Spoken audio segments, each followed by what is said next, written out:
Hey guys, welcome back to my channel.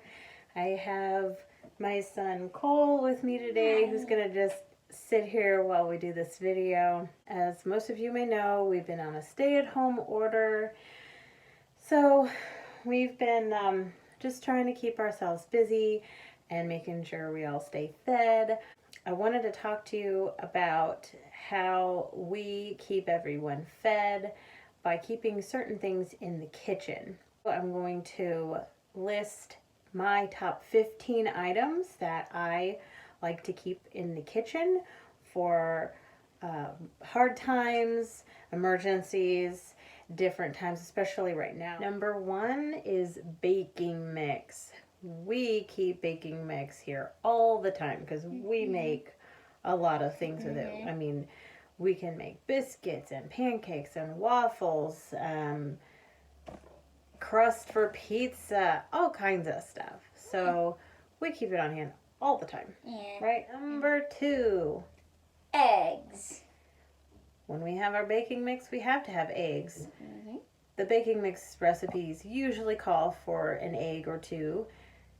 There are substitutes for eggs that some people probably know about, but we not only use the eggs in our baking mix, but we use them for breakfast and in other recipes. Number three is vegetable shortening. A lot of you older people probably know this as Crisco, but you can melt it down and use it for a lot of things.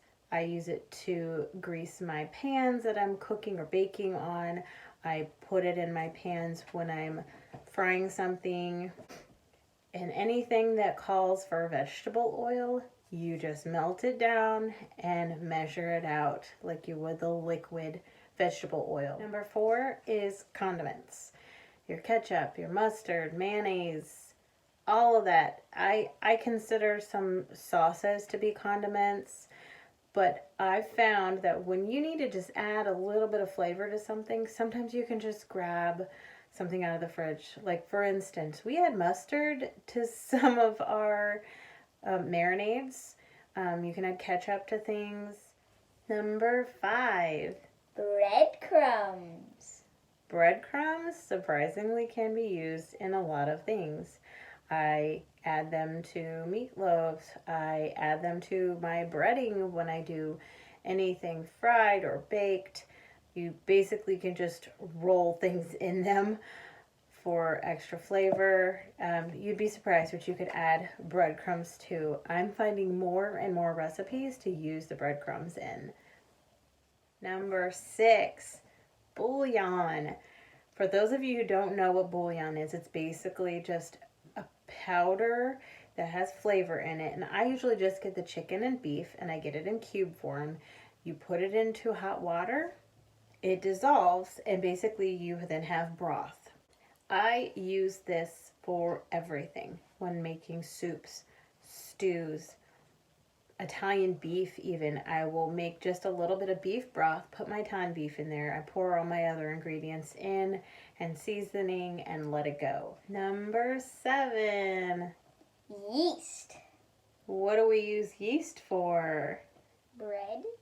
We do use it when we make bread. I have a bread machine, and when we run low on bread, I can just make some. Because I keep eggs and other ingredients around to make the bread, all we need is the yeast to help it to rise.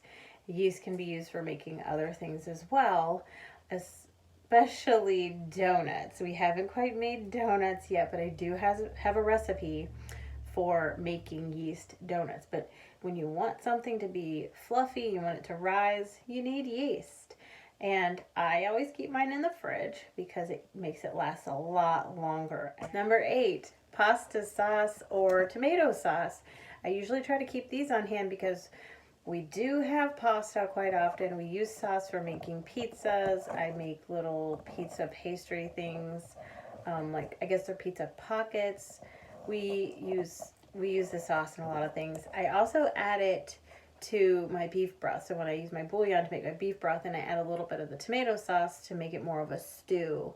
So we usually try to have a couple jars or cans of pasta or tomato sauce on hand.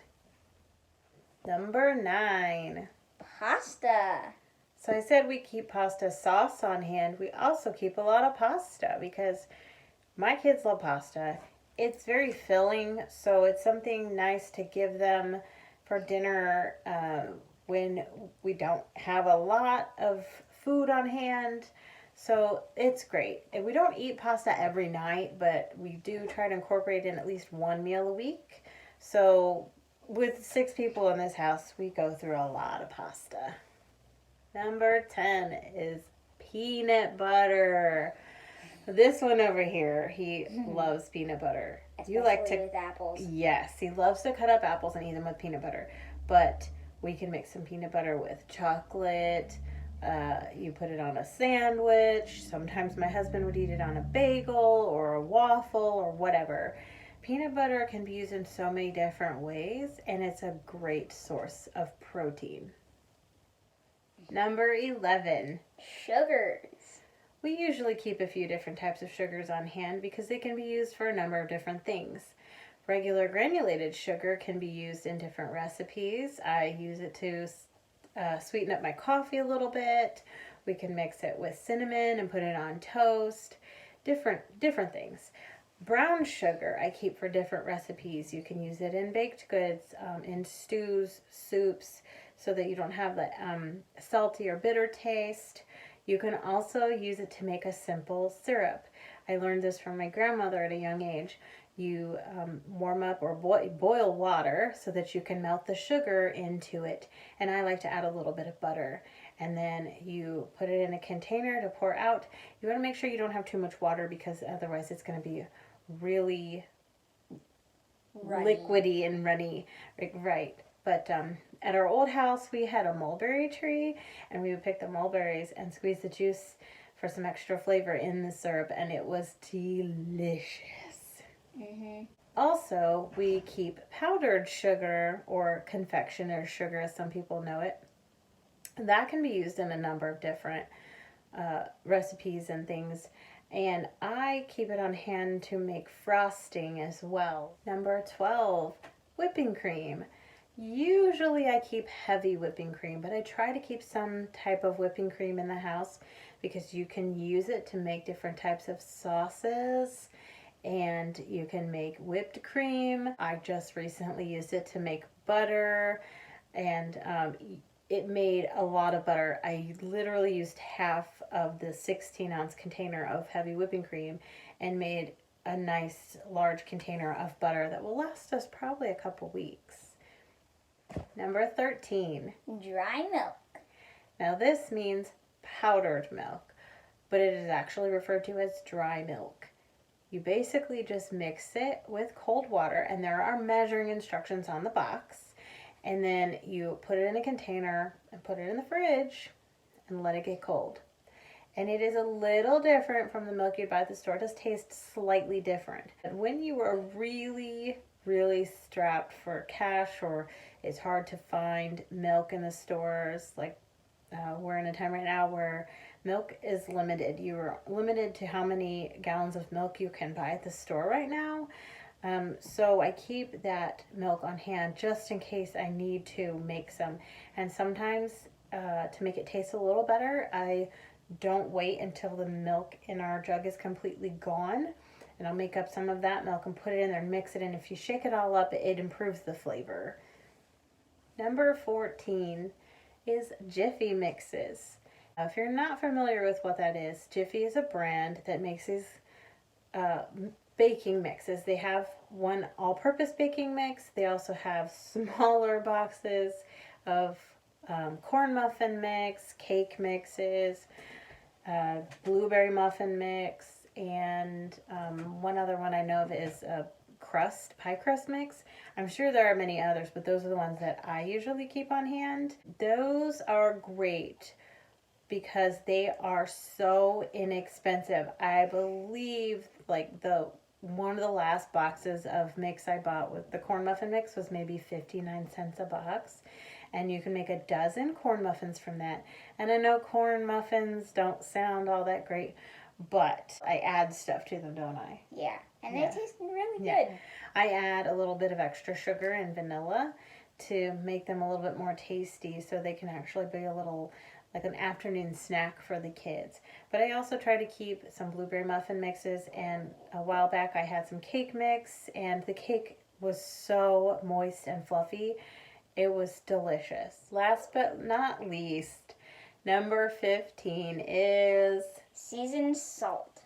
And it really does not matter the brand. I've used Lowry's brand and a couple other generic brands. But if you have a good combination of seasonings in that salt, it usually works pretty well. But this is great when you're low on other seasonings or you are in a hurry to throw something together. It's one of those things that you can use that's more of like an all-purpose kind of seasoning for things. So those are my top 15 things that I like to keep in my kitchen and pantry. If you have any suggestions or you want to add to this list or make your own list, you can add it in the comments or whatever you feel like. But we're just trying to do what we can to get through this stay-at-home order and keep everybody fed and happy. Do you think we're doing a good job? And also keep everybody smart. Yes, keep everybody smart. Working in the kitchen is actually a good skill to learn. So I strongly recommend that all of you out there who are at home with your children, let them in the kitchen with you. Let them experience things. My son had a little incident this morning, but we got past it when he was doing something in the kitchen with me. But it's okay. It was a learning experience. And we will move on and get better as we do more things, right? Mm-hmm. Yeah. All right, I hope you all enjoyed this video. If you did, give me a thumbs up. If you'd like to see more, subscribe to our channel. And with that, we're out. Bye.